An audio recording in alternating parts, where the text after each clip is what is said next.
usaba mucho también antes de anestésicos locales, los médicos lo usaban para bloquear el dolor hasta que se descubrió su potencial adictivo. Desde 1928 en México y desde antes en Estados Unidos, en 1904 me parece, la droga fue considerada ilegal. Eh, es considerada ilícita totalmente en algunos países como México o Estados Unidos, y en algunos otros puede ser administrada como anestesia local en cirugías de ojo, oído y garganta, como en Reino Unido. La siguiente diapositiva, por favor, doctor.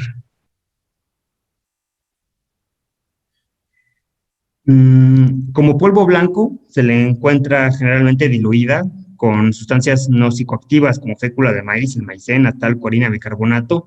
Esto para incrementar las ganancias de los vendedores. También se puede adulterar con otras drogas como la procaína, que es un anestésico, porque muchas veces se prueba para ver que es real al frotarla con las encías y provoca una anestesia, o con anfetamina, que es otro estimulante menos potente, un poco más barato, y también hay quien la combina para obtener estados eufóricos sin sedación ni ansiedad. Las dos formas, como ya lo mencioné, son la sal del clorhidrato de cocaína, que al ser hidrosoluble puede ser inyectada o inhalada directamente en su forma de polvo, o la piedra o crack, que es la droga que más rápidamente causa adicción. Es una forma de la cocaína procesada con bicarbonato de sodio o amoníaco y agua. Entonces, una vez que se evapora, puede producir una sustancia que se puede fumar en estas pipas o inclusive en latas, como hemos visto en la calle. Existe otra variante que se llama pasta base, que es mucho más barata, que emplea los residuos del procesamiento de la cocaína, es decir, lo que se queda en los matraces o en las ollas, y se trata con ácido sulfúrico y queroseno. Estas formas son de las más peligrosas, dañinas y generadoras de secuelas. La siguiente diapositiva, por favor, doctor. Bueno, el mecanismo de acción de la droga empieza con su consumo. Cuando los consumidores la inhalan a través de las fosas nasales, es absorbida al torrente sanguíneo a través de la mucosa nasal. Al tallarla contra las encías, se absorbe a través de la mucosa oral. Si se disuelve en agua y se inyecta, la droga pues va directamente al torrente sanguíneo y el efecto se potencializa y acelera. Finalmente, cuando se fuma, se inhalan los vapores hacia los pulmones, donde la absorción es casi tan rápida como la inyección. Entonces pasa instantáneamente al torrente sanguíneo a través de los alvéolos respiratorios, lo que ha popularizado el consumo en forma de piedra o crack, porque pues es más rápido, es más barato, es indoloro y hay menos riesgo de contagio con el traslado de agujas. La siguiente diapositiva, por favor. Bueno, pues ¿cómo produce sus efectos? La cocaína actúa sobre el sistema mesolímbico dopaminérgico del cerebro, que es la vía estimulada por todos los refuerzos positivos, como la comida, el sexo y la mayoría de las drogas que vamos a ver hoy. Esta vía se genera en una región del mesencéfalo que se llama área tegmental ventral y se extiende al núcleo accumbens, al quien le dice también sustancia negra, que es un área clave para las recompensas. Este circuito también regula las emociones y las motivaciones. Normalmente el proceso de comunicación con la dopamina es que la dopamina es liberada de sus vesículas por exocitosis por una neurona presináptica a la hendidura sináptica, donde se unen los receptores dopaminérgicos de la neurona postsináptica, y una vez que se termina el estímulo, hay una proteína transportadora que se llama transportadora activa de dopamina DAT, que se encarga de remover la dopamina y la lleva otra vez a la neurona presináptica y la recicla. La cocaína actúa uniéndose a la proteína DAT, bloqueando la dopamina de la sinapsis, así la dopamina se va acumulando en la sinapsis, acumulado, y se amplifica la neurona postsináptica generando un estado eufórico al consumir la droga, pues se envían señales al cerebro sin límites de placer y recompensa. Así, pues se puede afirmar que la cocaína es un agonista dopaminérgico indirecto, inhibe la inhibición de la dopamina, lo que produce un gran aumento en la concentración de la dopamina en la hendidura sináptica, entonces satura los receptores dopaminérgicos. Esta estimulación dopaminérgica pues, es la responsable de la mayoría de los efectos que refuerzan a la cocaína, o sea, que la vuelven adictiva, porque también la cocaína bloquea la recaptación de la serotonina y de la noradrenalina, pero al parecer esto, que tiene efectos, no interviene en las propiedades adictivas de la sustancia. La siguiente diapositiva, por favor, doctor. Los efectos placenteros de la droga, pues como estimulante hace que los mensajes entre el cerebro y el cuerpo pues, se muevan más rápidamente. Produce un estado de alerta y de activación física. genera un sentimiento de alegría profunda, de euforia.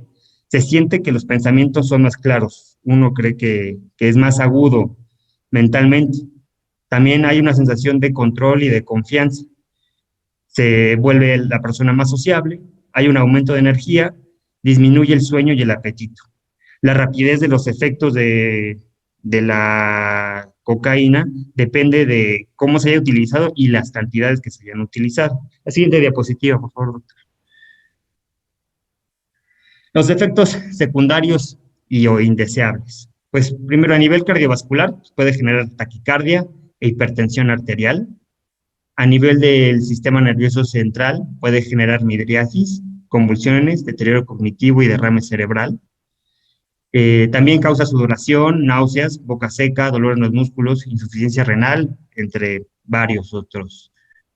También hay efectos psicológicos indeseables, como la psicosis, la paranoia, la ansiedad, agresividad, y los individuos pueden volverse susceptibles a convulsiones. La siguiente diapositiva, por favor. Algunos efectos, los principales a largo plazo, pues primero es la dependencia de adicción, que es una enfermedad compleja que involucra cambios fisiológicos en el cerebro y problemas sociales, familiares, pues como ya vimos, incrementa la agresividad, sentimientos de paranoia. Es una droga en su forma de clorhidrato es muy cara, y también, bueno, la piedra también hay gente que empeña los tenis por una dosis, etcétera. Es decir, genera muchos problemas también a nivel social y a nivel económico. Su uso frecuente genera tolerancia, entonces cada vez se necesita administrarse más droga, hasta 10 veces más que la primera dosis, para alcanzar el efecto eufórico que ocasionó la adicción en una primera instancia.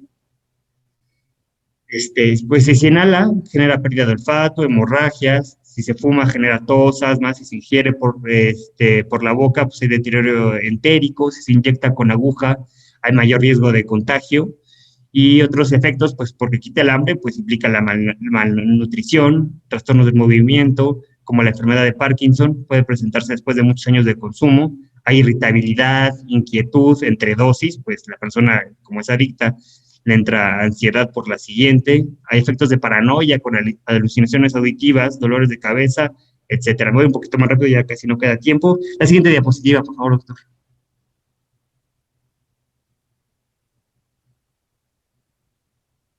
La siguiente, que esta ya me la aventé. Bueno, y el desenlace, pues existen muchas complicaciones graves en el organismo asociadas con el uso de la cocaína, como alteraciones estructurales y funcionales irreversibles en algunos órganos.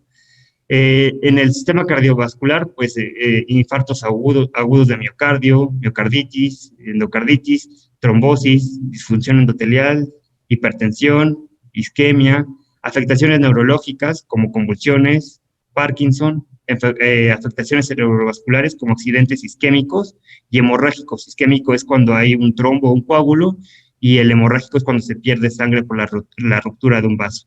Hemorragias intracerebrales, isquemia cerebral, afectaciones psicológicas como el delirio de persecución, la excitación, esquizofrenia, la depresión. Hay afectaciones respiratorias como la perforación del tabique nasal, edema de pulmón, cuadros de neumotórax, hemorragia pulmonar.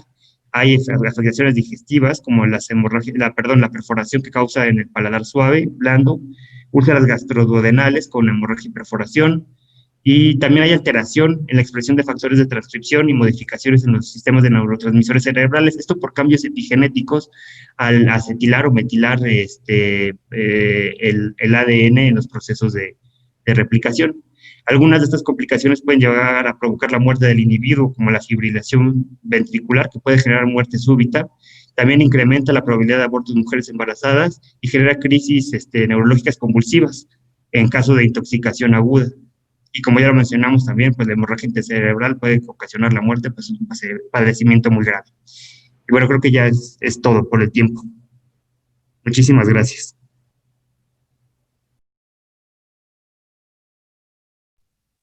Pues muchas gracias, Rafael. Fuiste muy preciso, muy exacto. 10 minutitos. Te agradezco mucho tu precisión y la exposición. Creo que estuvo bastante clara. ¿Sí? Muchas gracias, doctor. Bueno, ok.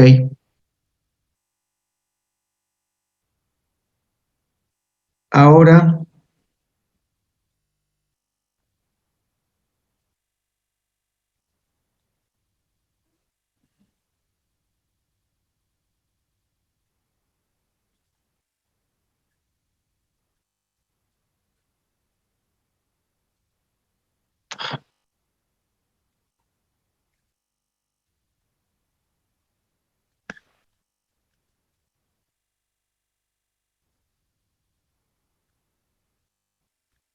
Ok.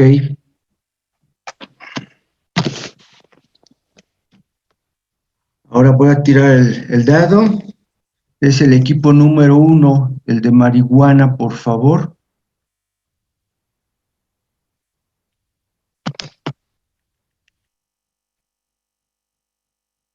Y tiro nuevamente el dado. Y es la persona 5. 1, 2, 3, 4, 5. Montes Correa, Melisa, por favor. Sí, ¿se me escucha bien? Ya te Sí, digo te bien. escucho bien. Está bien. Buenos días. En representación del equipo 1, hoy les voy a hablar un poco sobre la marihuana como droga psicotrópica. Siguiente, por favor.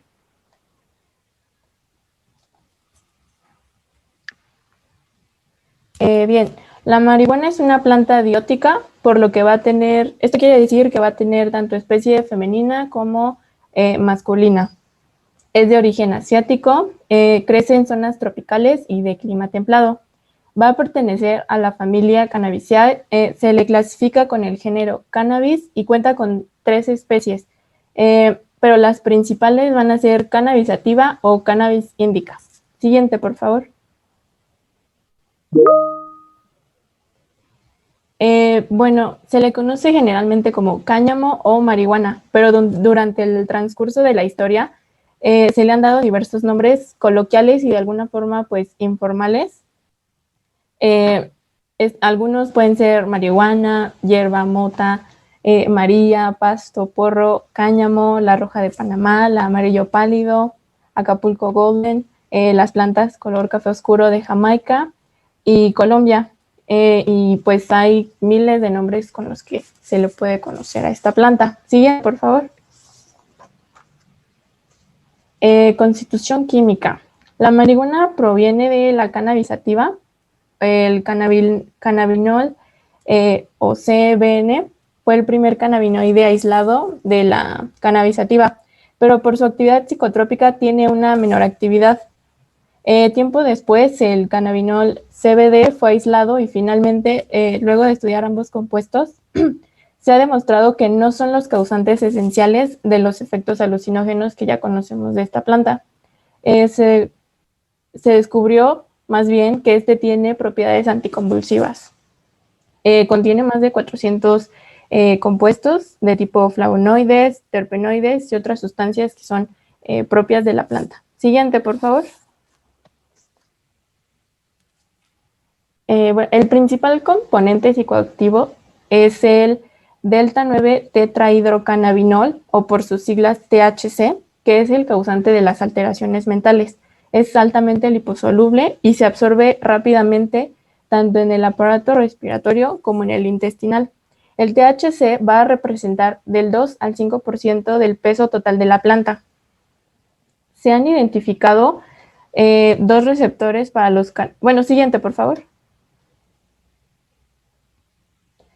Se han identificado 2 receptores para los cannabinoides. El primero es el CB1, que es el receptor central, y el CB2, que es el receptor periférico. Y también los cannabinoides endógenos. Estos pueden ser la anandamida, el 2-araquidonio-glicerol, la oleamida y el palmitol-etanolamida.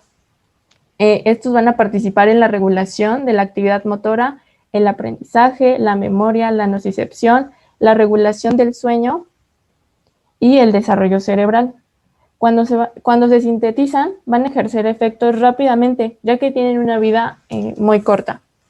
El receptor central, o CB1, se distribuye principalmente en la región frontal de la corteza cerebral, los ganglios basales, el cerebelo, también en el sistema límbico, en el hipotálamo, en los nervios periféricos y en la médula espinal, mientras que el receptor periférico o CB2 se ha detectado en el vaso, en la célula del sistema inmune, principalmente en los macrófagos. Ambos receptores, tanto el CB1 como el CB2, van a estar acoplados a las proteínas G. Siguiente, por favor. El proceso de acción que se lleva a cabo es, cuando el humo se inhala, va a contener la sustancia del THC, va a llegar a los pulmones y se va a absorber por los alvéolos. De ahí va a pasar al torrente sanguíneo hasta llegar al cerebro. Allí el THC se va a unir a los receptores que se encuentran de manera abundante en el sistema de recompensa. Los receptores CB1, cuando se unen al TSH con el receptor, el resultado va a ser la inhibición de la entrada de calcio a la neurona, lo que va a disminuir la liberación de neurotransmisores como la noradrenalina, el L-glutamato, GABA, dopamina, serotonina, acetilcolina en la terminal presináptica, inhibiendo su función normal. Siguiente, por favor. Bien, en los efectos, si se consume en dosis bajas, puede producir un estado de sedación o relajación, una reducción en la coordinación, somnolencia, alteración en la percepción, principalmente en la visión y en la audición. La concentración también se va a ver alterada y la alteración también del espacio, del sentido de espacio y tiempo. Se van a acelerar los latidos del corazón y se van a dilatar los ojos, los vasos sanguíneos del ojo hasta verse rojos. Siguiente, por favor.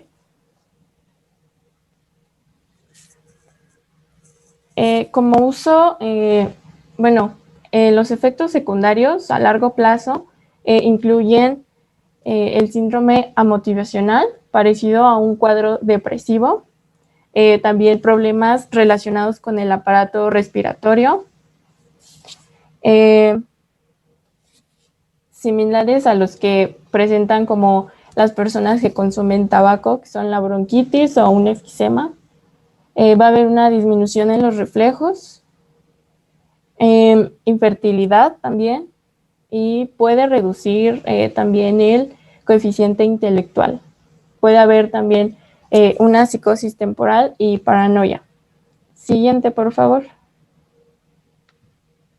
Como uso medicinal, se ha usado para controlar náuseas y vómitos producidos por quimio o radioterapias. También para estimular el apetito en pacientes con SIDA y desnutrición. Para esto se usan derivados sintéticos del HC, que son dronabinol y nabilona. También para aliviar la espasticidad muscular en la esclerosis múltiple. Siguiente, por favor. Bien. Estos ya los expliqué un poco, que son efectos a largo plazo, cuando la persona consume la droga en altas cantidades y por un tiempo más largo, que pueden ser problemas en el aparato respiratorio, una depresión, fallas en el sistema inmune, disminución de reflejos, infertilidad, de un 30 a 40% del movimiento de los espermatozoides se atrofian. Hay reducción también del coeficiente intelectual y depresión y ansiedad. Siguiente, por favor. La THC va a provocar un aumento de los niveles de dopamina en el sistema de recompensa central, causando efectos reforzantes. La persona que consume esto por un largo tiempo, por un tiempo prolongado, va a tener un síndrome de abstinencia y con estos síntomas como la irritabilidad, el insomnio, la anorexia, ansiedad, necesidad excesiva por la droga, y con esto puede llevar a un aumento de la conducta agresiva inespecífica. Sí, eso sería todo. Sí, perdón. La marihuana va a producir un déficit cognitivo en los usuarios, especialmente a nivel de la memoria, la atención, la capacidad de aprendizaje. Facilita también entrar en contacto y abusar y probar otras sustancias adictivas que le creen un efecto todavía más placentero y que le causen, por tanto, más daño a su cuerpo. También, como ya lo mencioné, va a causar infertilidad, que va a reducir la movilidad de los espermatozoides y que no le va a permitir tener movimiento suficiente para atravesar la membrana del óvulo. Y ya. Muy bien. Ok. Gracias.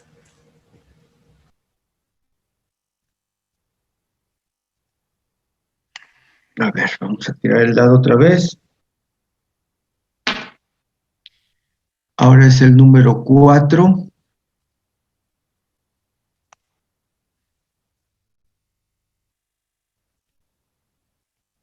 Ok. Lo vuelvo a tirar. La persona que es el número 5. 1, 2, 3, 4, 5. Rojas Vargas Jessica Marina. ¿Sí está? Sí, sí, yo. Ok, pon tu cámara, por favor. Sí.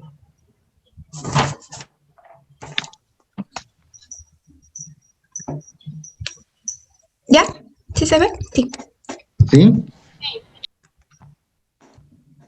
bien. Bueno, mi equipo es el equipo número 4, se llama Bomba Sodio Potasio y está conformado por Valderas Herrera Brandon, Carmona Galindo Paola, Carrillo Castañeda Emiliano, Marmolejo Maravillo Areli, Rojas Vargas Jessica, yo, y Sánchez Cisnero Violeta.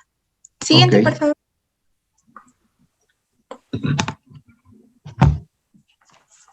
Bueno, el compuesto psicoactivo más potente que se encuentra en el mundo es el LSD, ya que en una pequeña cantidad puede producir grandes efectos. Siguiente, por favor. Bueno, el contexto histórico fue descubierta por casualidad por Albert Hofmann en 1838, donde él estaba experimentando con el ácido lisérgico, que es producido por un tipo de hongo llamado cornezuelo, donde él estaba experimentando y gracias a que tuvo contacto directo con sus manos, él se lo llevó accidentalmente hacia su boca y fue la primera persona a experimentar en estos efectos psicoactivos del LSD. Algunos otros nombres con los que se encuentra esta droga, además de dietilamida de ácido lisérgico, que es LSD, son ácidos, cuadernos, ajos, aceites, ácido de batería, dragón, Batman, bicho, electrolito, diablos, Disney, dosis, micropunto, papel, secante, soles, tripa. Siguiente, por favor. Bueno, el LSD es un compuesto semisintético que no se da en la naturaleza, pero que está íntimamente relacionado con los alcaloides de cornezuelo de centeno. Como observamos en esta imagen, el trigo contiene unos pequeños como ganchitos, esos son los cornezuelos de centeno. Son derivados del ergot, el extracto de cornezuelo de centeno. Bueno, el LSD es dietilamida de ácido lisérgico. El precursor del ácido lisérgico se encuentra en estado natural dentro del hongo Claviceps purpurae, que se...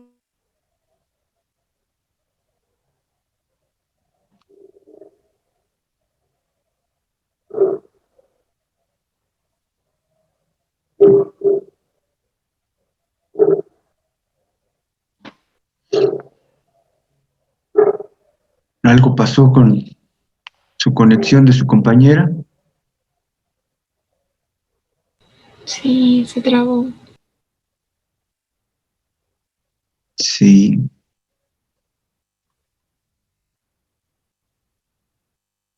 ¿Hay alguien del equipo que pudiera ayudarle?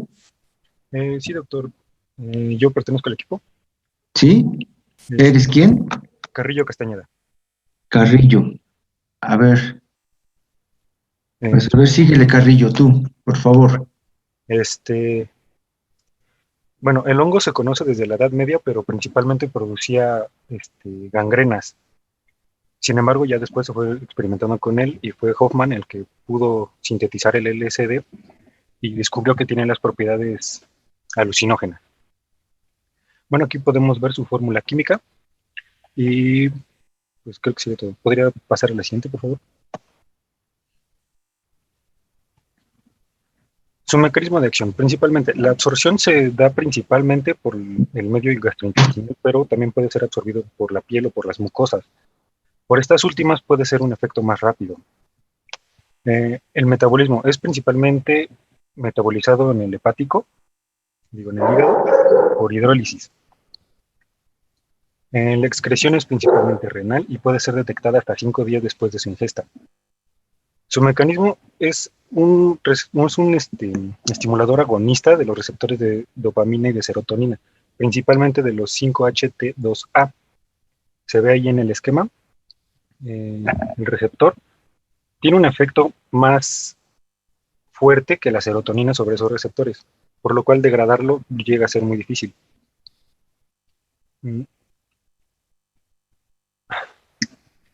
Siguiente. No. Bueno, produce una activación talámica con sobrecarga sensorial en la corteza, que es lo que se ve en el GIF que está abajo a la izquierda. Se tienen varias teorías de cómo es que llega a producir las alucinaciones, pero actualmente no se sabe muy bien, ya que se da como si fuese una especie de cortocircuito en todo el cerebro. La siguiente, por favor.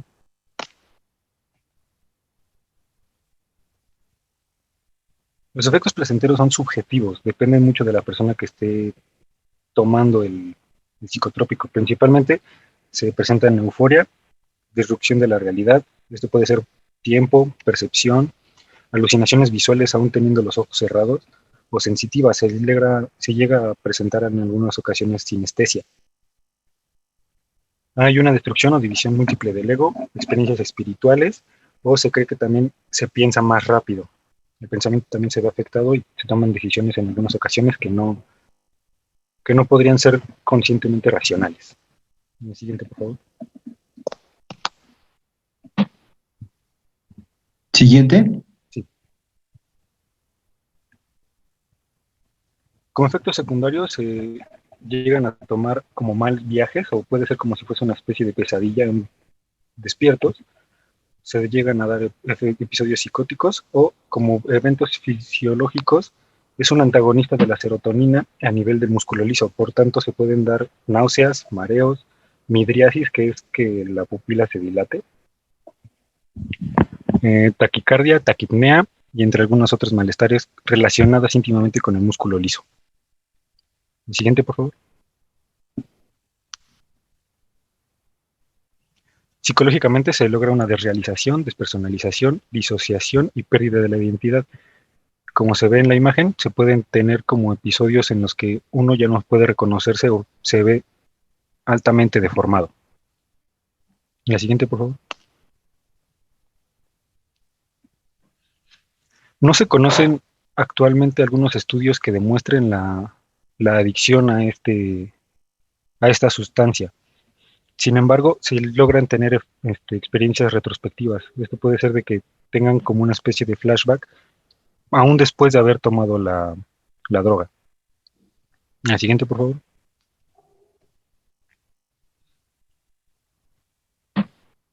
Aquí se pueden dar dos casos en cuanto a las lesiones permanentes. Que la persona que lo haya tomado sienta euforia máxima, es decir, que se pueden sentir invencibles y por tanto llegan a tomar riesgos. Pueden saltar a vías del tren o querer hacer alguna acción que podría poner en riesgo su vida, pero no tienen la capacidad racional como para poder decir que no.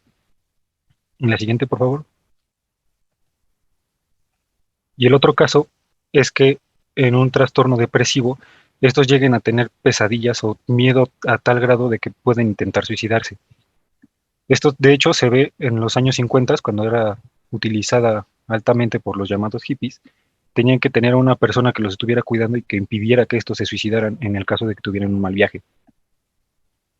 La siguiente, por favor.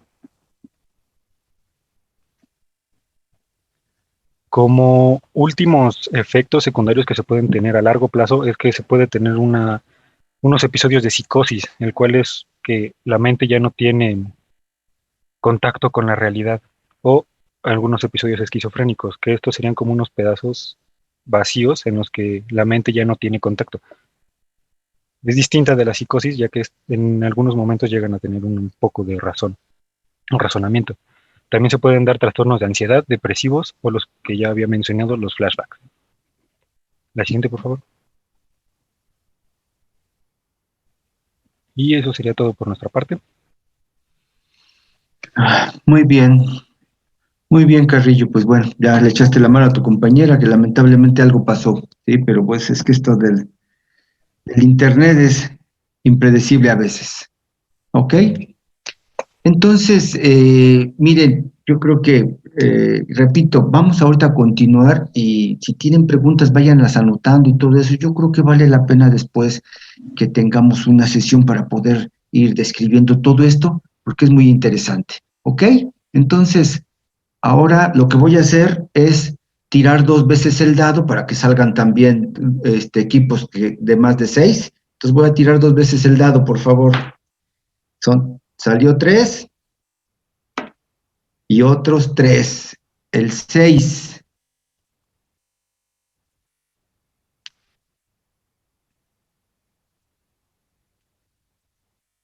¿Ok? Híjole, aquí sí. Es el único equipo que de veras no me puso sus integrantes. ¿Sí? Es el único equipo. Así es que ahorita, mire, para no perder tiempo, a ver, por favor, el representante del equipo, ¿cómo se llama?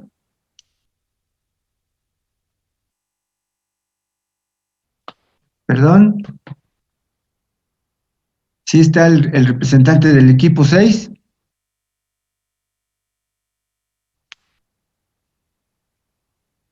No escucho. Areli Hernández, ¿eres tú o quién? A ver, dice aquí que no quiere prender el micrófono de Noemí. ¿Estás, Areli Hernández? ¿Sí te puedes conectar tú? Sí, profe. Ay, ¿Areli? sí, aquí estoy. Areli Hernández. Ok, pues entonces, contigo, Areli, por favor. Sí.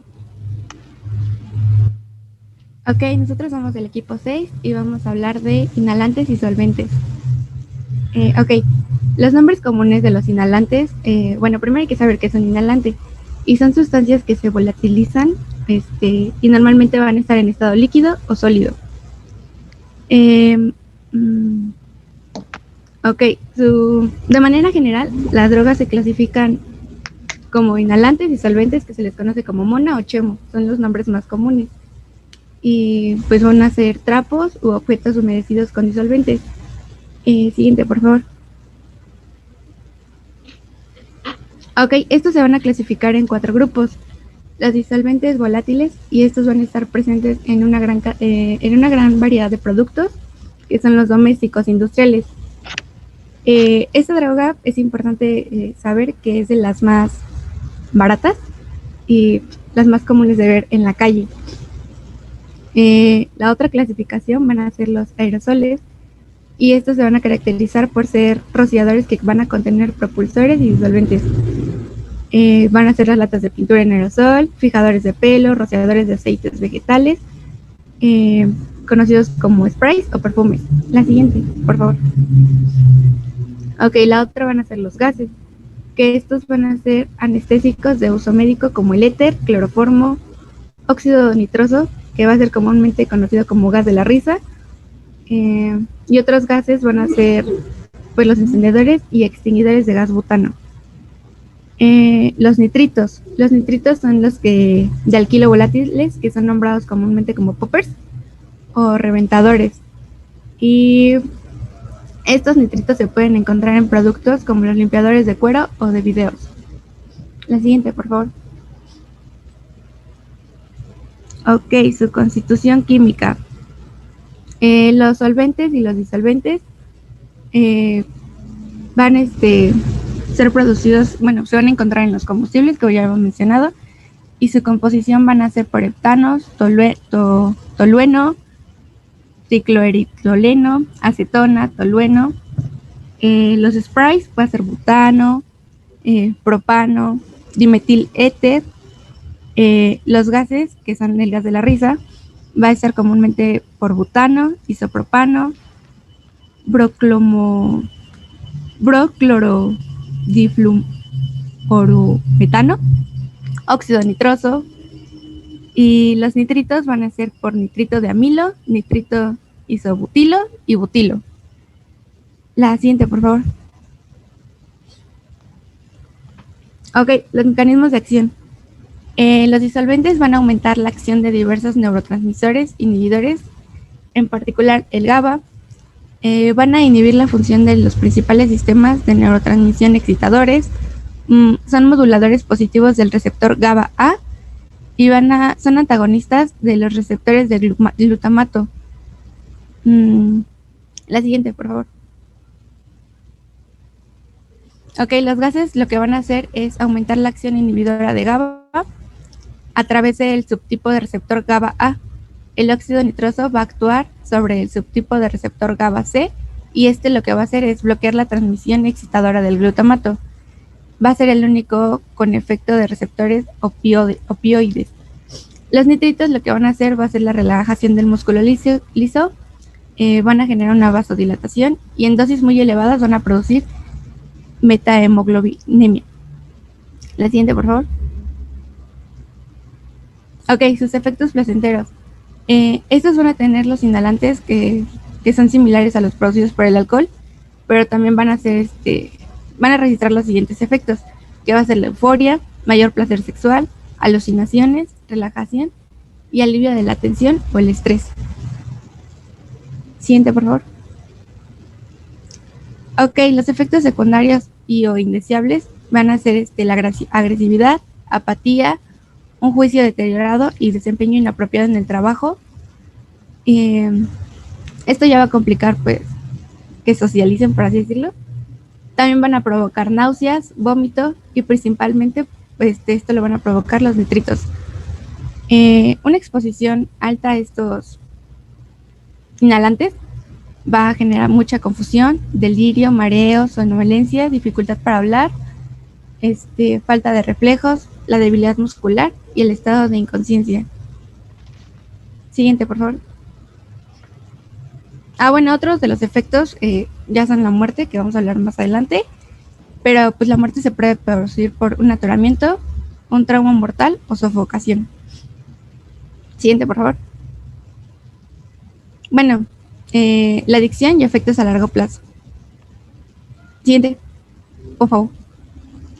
Ok, estos van a, se va a dar por, bueno, ya es obvio que el abuso constante de los inhalantes van a desarrollar una adicción. Y la adicción se va a definir como un consumo frecuente de estupefacientes, a pesar de que uno sabe que va a tener consecuencias negativas. Y el consumo crónico de inhalantes se va a estar asociado a una serie de problemas muy graves para la salud. Siguiente. Y bueno, ahí tenemos niños de la calle. Siguiente. Siguiente, por favor. Siguiente. Bueno, ya hemos dicho que la exposición va a producir, crónica, va a producir daños muy significativos para la salud, y entre ellos están el corazón, los pulmones y el hígado. Y los riñones. Y ya en general, va a generar una debilidad muscular, falta de comunicación, de coordinación, irritabilidad, depresión, daños serios. Estos lo que tienen es que si su uso es a corto plazo, los daños generados pueden ser reversibles, pero si ya es por mucho tiempo, van a ser irreversibles, tanto en corazón, hígado, riñones, pulmones y cerebro. Este deterioro, bueno, también va a haber un deterioro en la memoria, o sea, que va a haber una disminución de la inteligencia, o ya de plano muerte por insuficiencia cardíaca o por asfixia, que va a ser una pérdida de oxígeno. Siguiente. Bueno, vienen imágenes ahorita, que es el corazón, hígado, riñones, pulmones y en cerebro. Bueno, ya como por desenlace, pues van las lesiones importantes. Va a ser, como ya había mencionado, daño a largo plazo en sistema nervioso, pulmones, hígado, riñones. Ya las lesiones que nadie quiere, ya son a nivel de corazón, pulmones y sistema nervioso. O sea, ya quedas mal de plano. y durante el embarazo, pues, daña al producto el consumir dicha sustancia. Y ya trastornos mentales, pues va a generar trastornos bipolares, esquizofrenia y trastorno de la personalidad. Y ya. Bueno. Ok.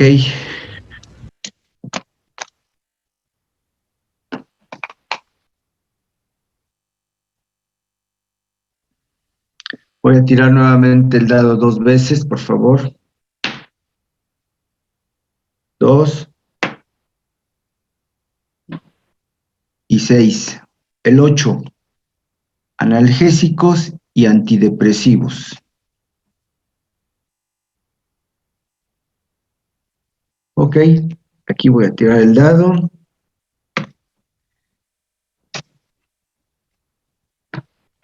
1. Castillo Barrera Gloria Jimena, por favor, pon tu cámara. Gloria Jimena, por favor. Voy.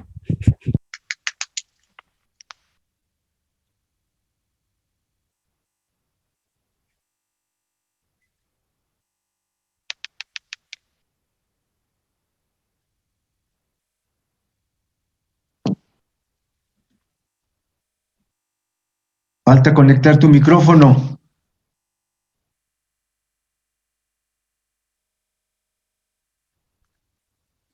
No tienes tu micrófono prendido, compañera. No tienes tu Perdón. micrófono. Buenos días.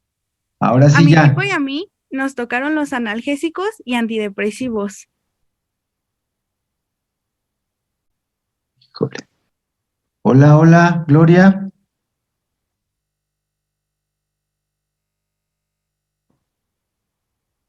Creo que se desconectó Gloria.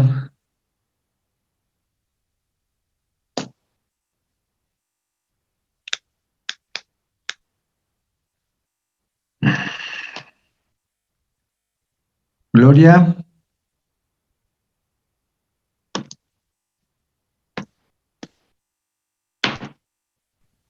A ver. Doctor, si quiere ¿sí? yo puedo hacer la presentación. Soy Cornejo Zarza. Cornejo Zarza. A ver, Cornejo. Pues sí, por favor, porque si no, creo que tú eres la jefa del grupo, ¿no? Sí, correcto. Cornejo. Ok, Cornejo, pues aviéntatela, Ok. por favor. Bueno, como ya había mencionado mi compañera, vamos a hablar de analgésicos y antidepresivos. El nombre de nuestro equipo es Equipo Hormiga y bueno, aquí están los integrantes de nuestro equipo. La siguiente, por favor, doctor. Los analgésicos son fármacos que están o que fueron diseñados para ayudarnos con terapias contra el dolor, sin provocar alteraciones importantes de la conciencia y otras sensaciones. Por ejemplo, cuando sufrimos un golpe, se emiten señales de dolor a la zona donde recibimos el impulso.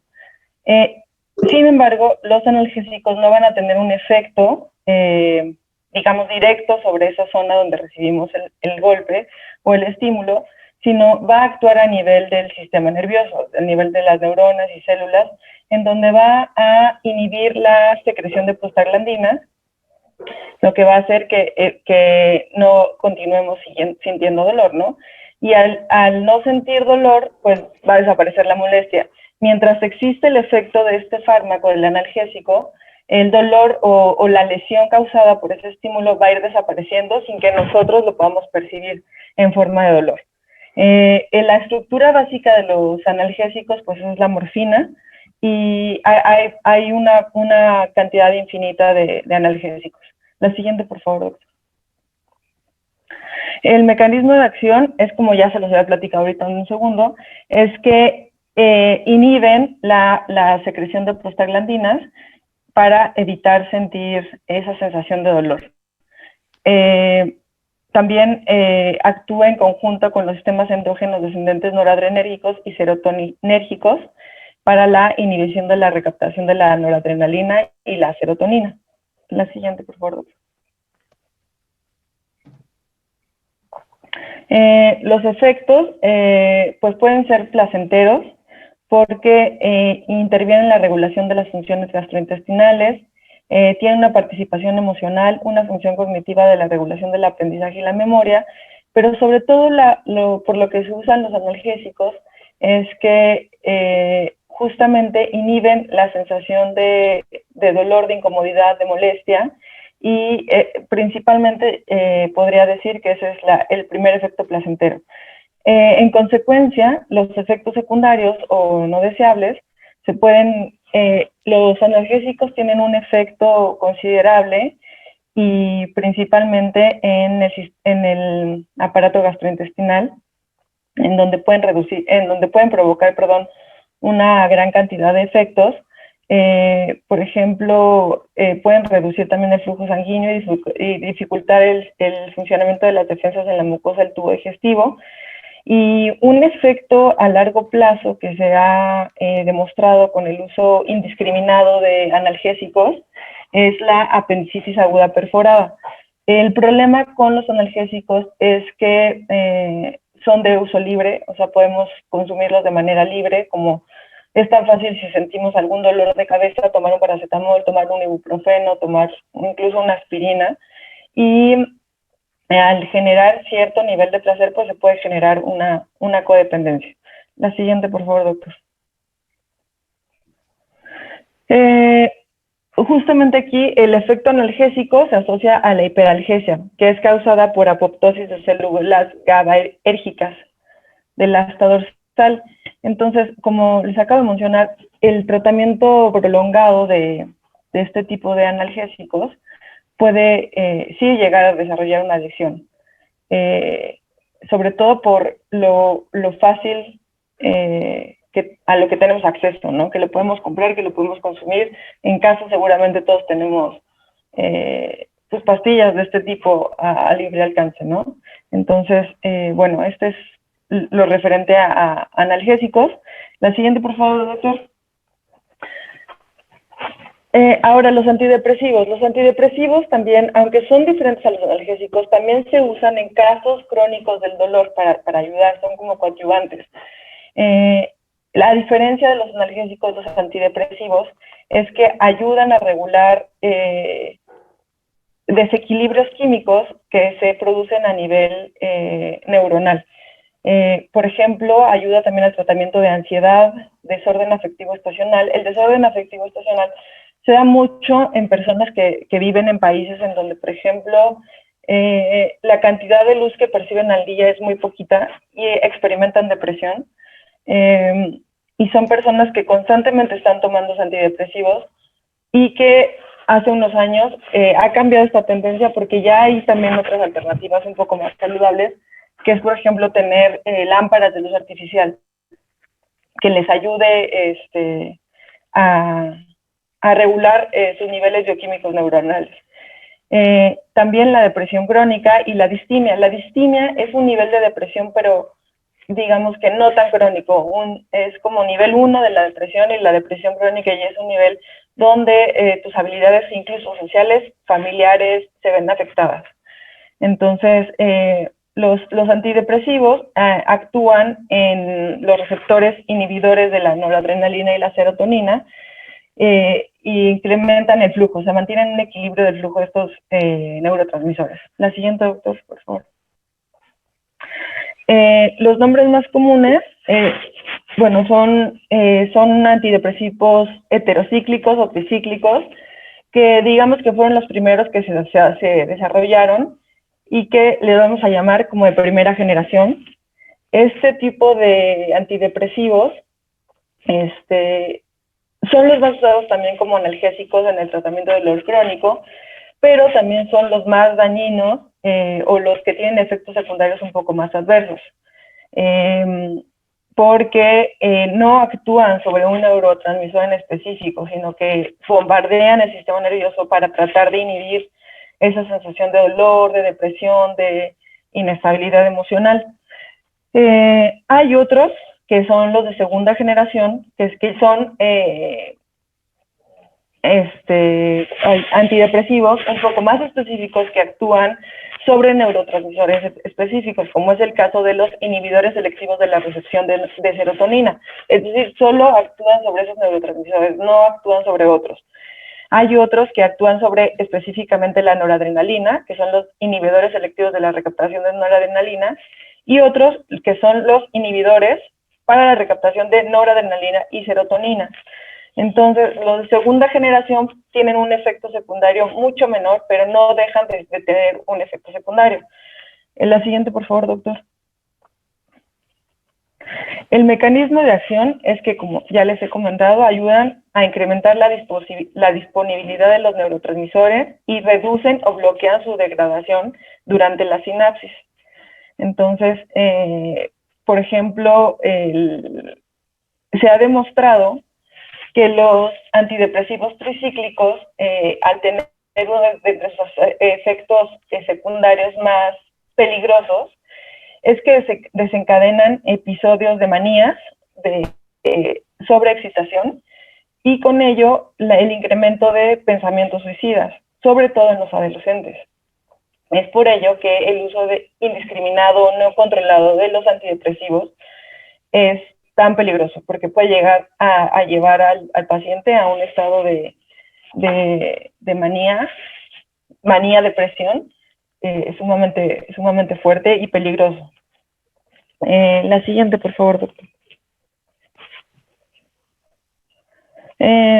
Su constitución química están emparentadas químicamente con los antipsicóticos de estructura tricíclica, que son las fenotiacinas y las tioxantenos. Y bueno, esto es un poco más de estructura bioquímica, pero pueden presentar en la cadena lateral la linfática la estructura de la amina terciaria y la estructura de la amina secundaria, que sería la de cipramina y nortriptilina. La siguiente, doctor.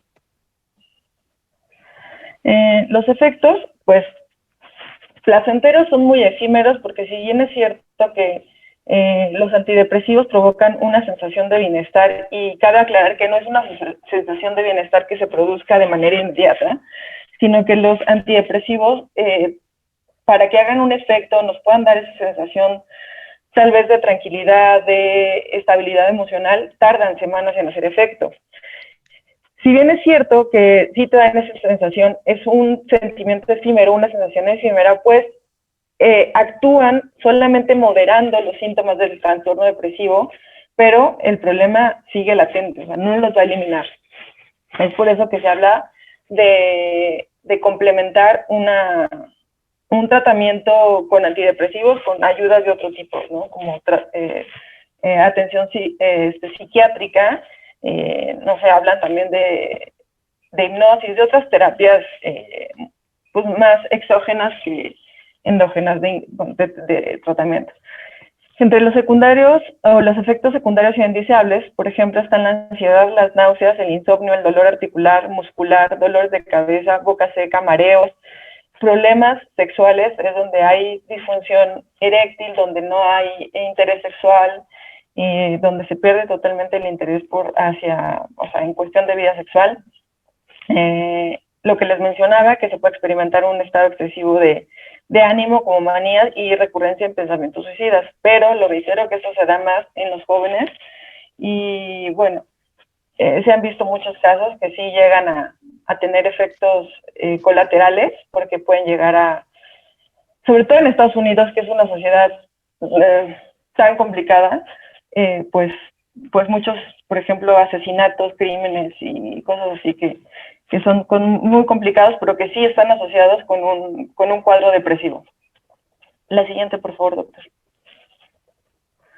La adicción y efecto a largo plazo, si bien es cierto que se dice que los antidepresivos no generan adicción, sí se ha visto que cuando se retira el tratamiento con antidepresivos, el paciente sí desarrolla un fenómeno muy parecido al síndrome de abstinencia.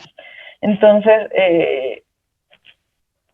es como todavía un tema de discusión que no se que no causen adicción porque sí lo experimentan. A raíz de esto, se recomienda por los médicos o por los especialistas de la salud que el retiro de los antidepresivos se haga paulatinamente, o sea, ir disminuyendo dosis.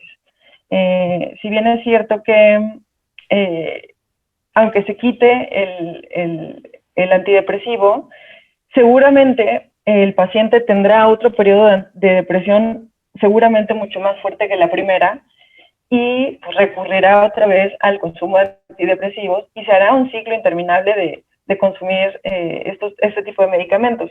Hay personas que lo consumen por años y continúan experimentando episodios de depresión crónica y profunda donde se ven afectadas sus relaciones familiares, personales, son socialmente disfuncionales.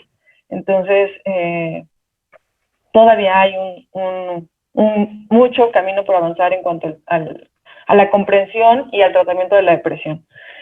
Otro de los efectos a largo plazo también es el síndrome serotoninérgico, que es un síndrome en el cual se acumula la disponibilidad de serotonina entre las neuronas.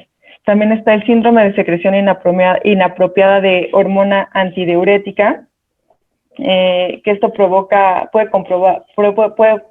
provocar convulsiones, y también es muy frecuente en los ancianos, que pueda causar letargo y mucho dolor de cabeza, hemorragias y sangrados. Y también se ha comprobado que, por ejemplo, no se ha comprobado aún del todo, pero también se está estudiando el efecto de antidepresivos en la generación de diabetes tipo 2. También como un efecto secundario y también a largo plazo es que en personas mayores el consumo de antidepresivos incrementa la somnolencia, el mareo y la inestabilidad, lo que también hay un incremento en fracturas y lesiones en estas personas porque se llegan a caer y todo el tiempo están en desequilibrio. La siguiente, por favor, doctor. Bueno, estas son las fuentes que consultamos y eso es todo por nuestra parte. Muy bien, Angélica, pues estuvo muy completa la exposición. Vamos a continuar. Nuevamente voy a tirar 2 veces el dado. ¿Sí? El 10. Tabaco y alcohol, por favor.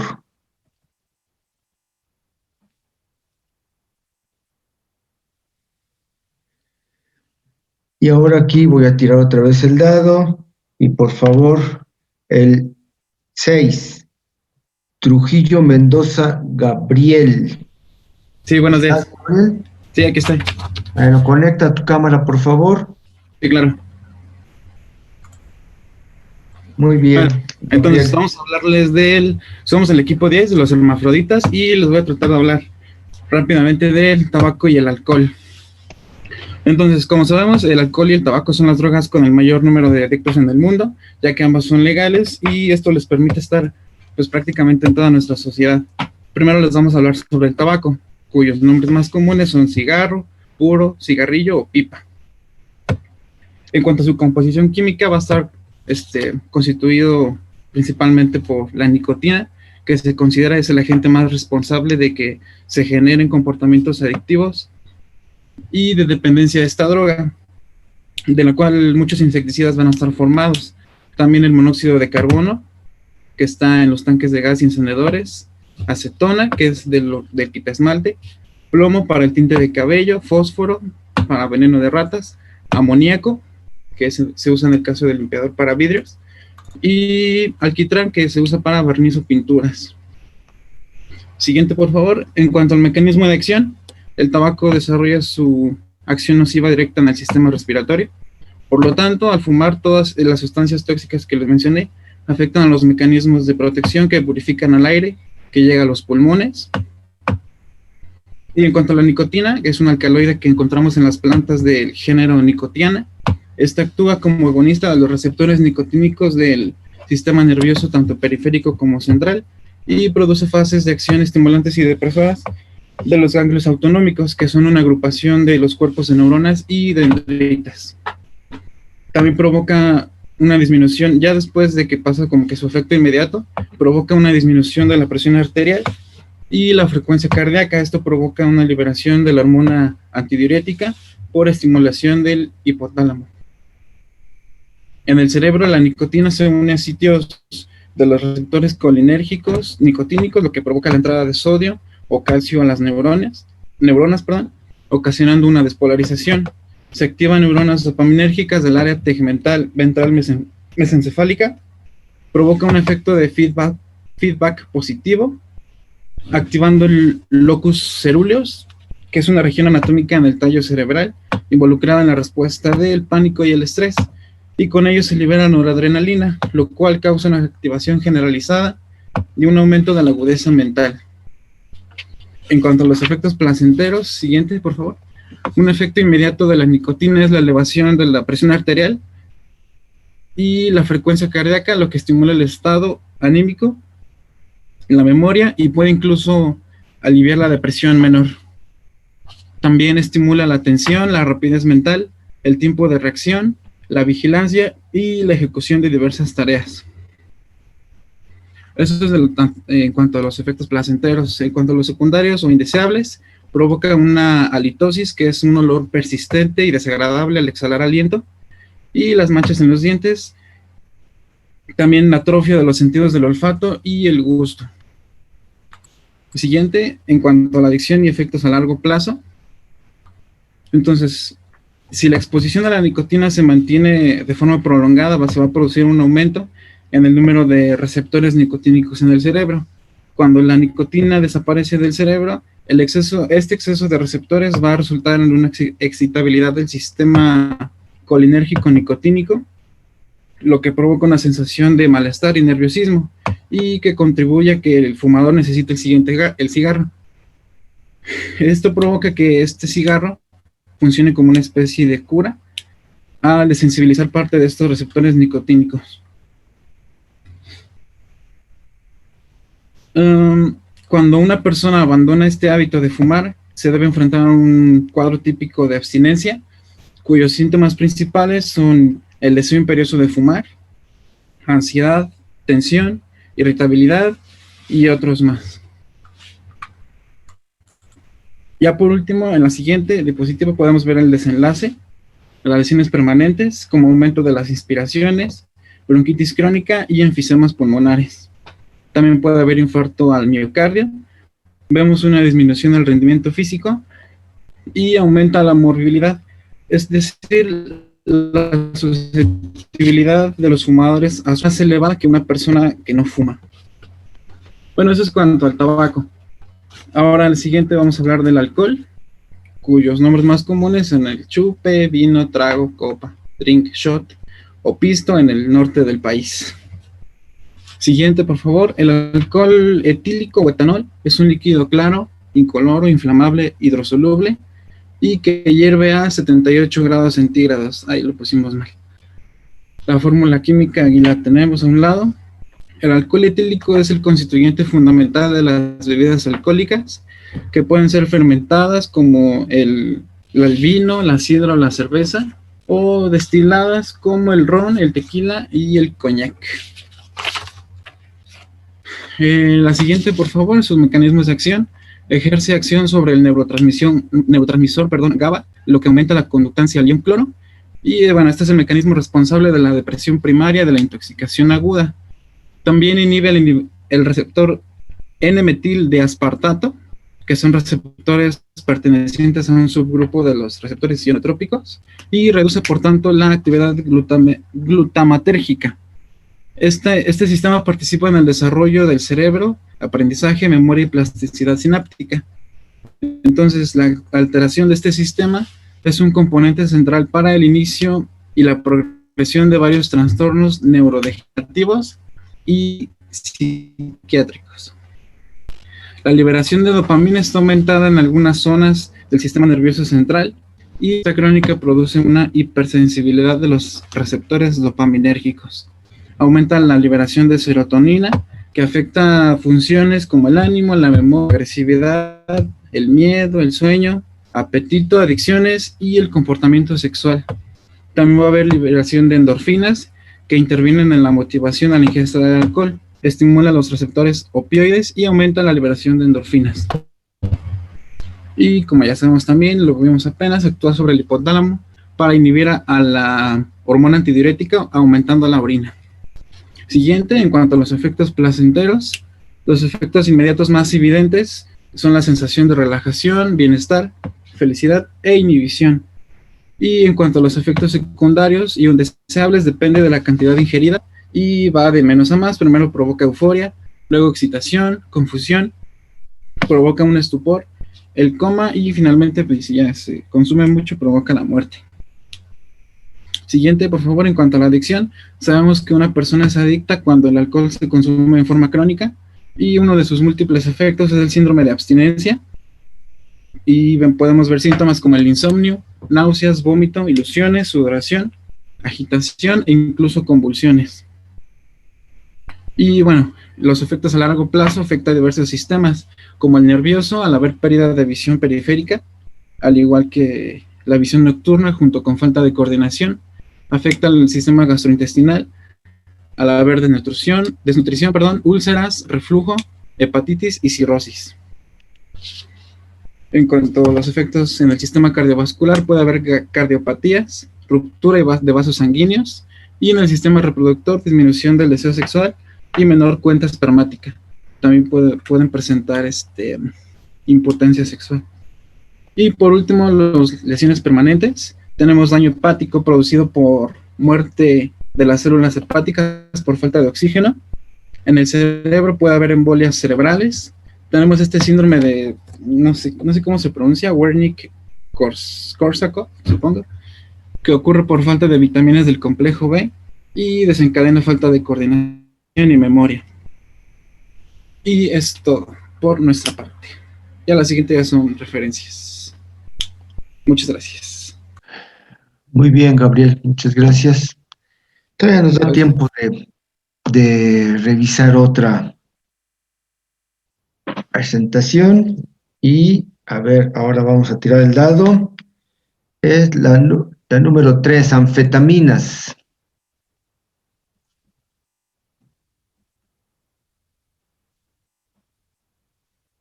Anfetaminas. Y ahora tiro nuevamente el dado.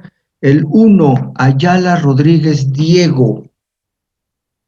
¿Estás, Diego? Ok, muy bien. Aquí. Bien, Diego, pues arráncate. Sí, ahí voy. Ya. Entonces, las anfetaminas. Somos el equipo Trepanosomas y vamos a presentar las anfetaminas. La siguiente, por favor. Bueno, fueron por primera vez sintetizadas en 1887. A partir de la efedrina, que fue extraída de una planta llamada la uva de mar, que se utiliza mucho o era utilizada en la medicina como... ¿Ahí sí me escucho? Sí. ¿Sí me escucho? Escuchamos.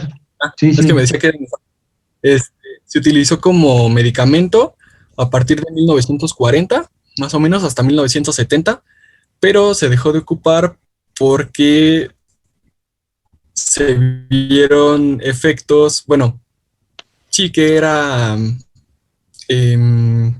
pues causaba dependencia. Ilegalmente se le tachas, éxtasis, cruz blanca, muchos nombres. Y se pueden encontrar en forma de tabletas, cápsulas, en estado líquido. Por lo tanto, se puede ingerir, se puede inyectar, se puede fumar o inhalar. Bueno, esnifar, así como la cocaína. La siguiente, por favor. En cuanto a su constitución química, como dijimos, bueno, su fórmula es carbono 9, hidrógeno 12, nitrógeno. Es una amina y derivado de la efedrina. Las más utilizadas en cuanto a medicamentos son la dexedrina, o fueron utilizadas la dexedrina y la benzedrina. En estado líquido es una sustancia incolora, volátil y es soluble en alcohol y éter. y tiene un punto de ebullición bastante alto, entre 200 y 203 grados centígrados. Es de absorción muy rápida y es altamente lipofílica. ¿A qué nos referimos con esto? Puede ser fácilmente absorbida por las mucosas y por esto mismo llega fácilmente al sistema nervioso central, es fácilmente absorbida por la barrera hematoencefálica. Sus efectos pueden durar entre 1 a 3 horas, incluso 8 o 12, es bastante prolongado. La siguiente, por favor.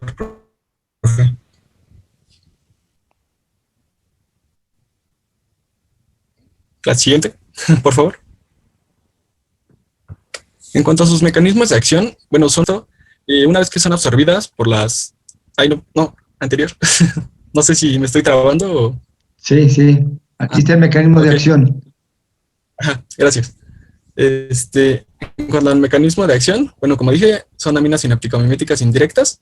¿A qué nos referimos? Que son absorbidas por las mucosas y después de ser absorbidas llegan a las neuronas, a los botones sinápticos, y ahí estimulan la secreción tanto de noradrenalina como de serotonina y de dopamina.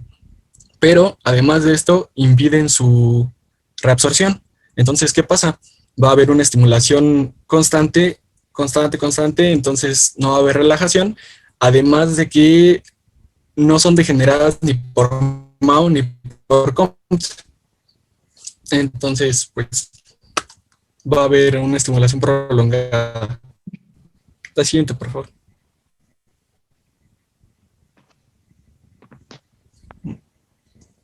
La siguiente. ¿No? Ya está, Diego. La dopamina, serotonina. Tenemos a la dopamina, que pues sabemos que es un... Ay, si me estoy trabando mucho, creo. Sí, se está trabando mucho tu audio. Ajá. Es un gratificante, un psicoestimulante. Sabemos que va a la cuestión de la recompensa, se relaciona con la recompensa, una sensación de bienestar. En cuanto a la serotonina, tenemos que hay sobre todo es un efecto anorexigénico, va a inhibir la sensación de hambre y se relaciona obviamente con la regulación de las emociones. Y en noradrenalina, pues sabemos bien que es sobre todo un estimulador, entonces va a producir una estimulación del aparato cardiovascular, del aparato respiratorio, va a causar depresión en el aparato, en el aparato digestivo, va a haber una contracción en el esfínter de la vejiga, va a haber actividad motora por una estimulación del sistema nervioso, va a propiciar que haya, pues sí, mucho movimiento muscular y pues sudoración también y dificultad en la micción por lo del esfínter. La siguiente, por favor. En cuanto a los efectos placenteros, pues tenemos euforia, una mejora del rendimiento intelectual, o eso es lo que sienten quienes lo consumen, sensación de energía, incluso también lo del rendimiento intelectual, hay concentración también, dicen que hay mejoran en la concentración, por eso se usa para tratar la déficit de atención, aunque es algo controversial en este sentido porque pues se utiliza más en niños, entonces es difícil ahí la cuestión. Hay una disminución del cansancio, de sueño y del hambre. De hecho, en la Segunda Guerra Mundial, lo que son los bombarderos y algunas fuerzas de infantería utilizaron mucho las anfetaminas para mantenerse despiertos, para tener energía, para seguir luchando. La siguiente, por favor. En cuanto a los efectos secundarios y o indeseables, pues tenemos que hay nerviosismo, dificultad para dormir, un temblor incontrolable, dolores de cabeza, cambios en impulsos sexuales, sequedad en la boca, como dijimos, por depresión del aparato en general, digestivo, estreñimiento o diarrea. ¿Por qué? Se paraliza, si hay depresión del aparato digestivo, pero en cuanto al esfínter anal, se pierde el control. Entonces puede haber ahí problemas. Y pues pérdida del apetito, pérdida del apetito y por su uso constante, pues pérdida de peso por la anorexia génica. Siguiente, por favor. En cuanto a tolerancia, pues cada vez se van a requerir mayores dosis para conseguir un mismo efecto. Y bueno, pero esto no significa que el hecho de que no se sientan los efectos no cause daño. Puede haber también una sensibilización que tras un consumo constante de estas mismas drogas va a causar un mayor efecto porque se desensibilizan los receptores dopaminérgicos de dos presinápticos que controlan de forma negativa la secreción de dopamina. Entonces, el hecho de que se secrete, de que se estimule la secreción de dopamina, más que no haya un control negativo, pues ahí va a haber un problema. Por esto mismo va a ser más duradera que un efecto normal y pues más potente. Y por esto mismo hay efectos, es lo que se explica que hay efectos psicóticos que acompañan a estas drogas. La siguiente, por favor. Y bueno, como ya dijimos, la tolerancia va a ir incrementando, va a haber una necesidad irresistible de consumo, y va a haber atracones con euforia, que van a durar incluso entre 12 y 48 horas hasta que haya agotamiento del sujeto y este va a requerir descansar, pero volver otra vez a estas dosis muy grandes. En cuanto a la dependencia, pues tenemos que la fase inicial, que es crash, que son entre horas hasta 9 días. Va a haber disforia, depresión, agitación, ansiedad. En la fase intermedia va a ser entre 1 y 10 semanas. Va a haber fatiga, falta de energía, depresión igualmente.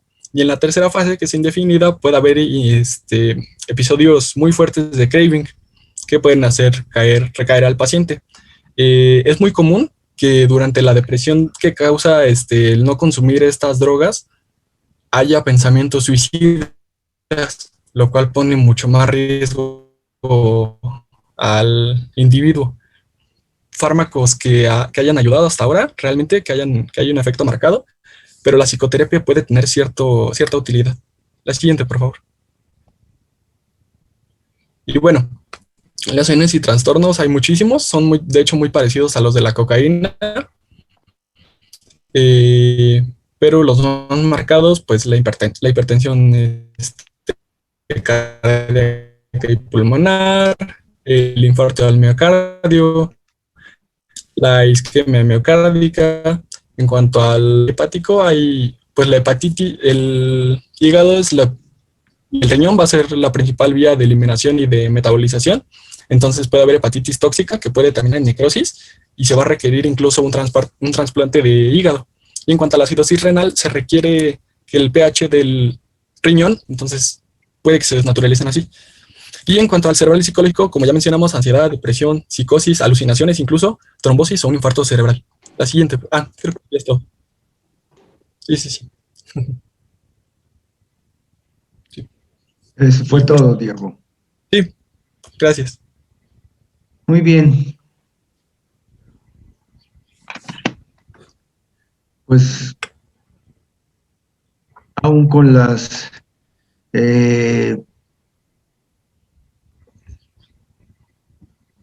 con las situaciones que se trabó el sistema al principio, una disculpa, no pudimos concluir. Para mañana terminamos con los demás equipos. Lo que espero que les haya parecido interesante y sobre todo útil. Miren, el propósito de estos seminarios es justamente, por un lado, como se los planteé el día en que les hablé un poquito como a manera de introducción de las drogas, pues es un problema de salud pública importante. Ya con eso amerita que nosotros podamos, tomando en cuenta los conocimientos que estamos allegándonos y apropiándonos durante el curso de fisiología, yo creo que eso es interesante ya de por sí. Doblemente interesante saber que esto puede ser un riesgo y que lamentablemente, pues bueno, por todas estas características que estamos revisando y que ustedes han estado estudiando, pues se puede dar cuenta que es relativamente fácil y tentador caer en este mundo. Y bueno, finalmente la experiencia es importante y si alguno de ustedes se atreve a hacerlo, pues que lo hagan con conocimiento de causa, por un lado, pero por otro lado también saber que existen riesgos y que entonces todo esto tiene que ser precisamente una situación que hay que valorar apropiadamente. Probablemente una actitud en donde no haya un acercamiento a esto real y una experimentación pudiera ser algo sano, sin embargo, creo que es válido también, insisto, en la experiencia. Por otro lado, creo que es importante y me da mucho gusto que ustedes a la hora de estar explicándolo, pues también se den cuenta el manejo importante de la información que ya revisamos, hablar acerca de neurotransmisores, hablar acerca de receptores, hablar acerca de metabolismo de las drogas, hablar acerca de todo esto se facilita gracias a que hemos revisadolo en clase y que seguramente prácticamente todos lo están entendiendo, lo están comprendiendo. Me da mucho gusto, creo que en forma general las presentaciones fueron buenas. Por ahí capté algunos errores de ortografía, algunas cosas de presentación. Esos son cositas menores, finalmente los tenemos que evaluar también. Entonces, aquí le vamos a parar, muchachos.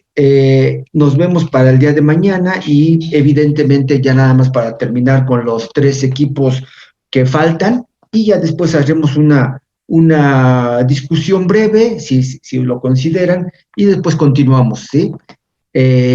Pues que tengan muy buen fin de semana y nos vemos entonces el lunes. Que les vaya bien, hasta luego. Gracias, doctor. Gracias, profe. Nos vemos el martes, ¿no, profe? Perdón, sí, cierto, perdón. Es día festivo.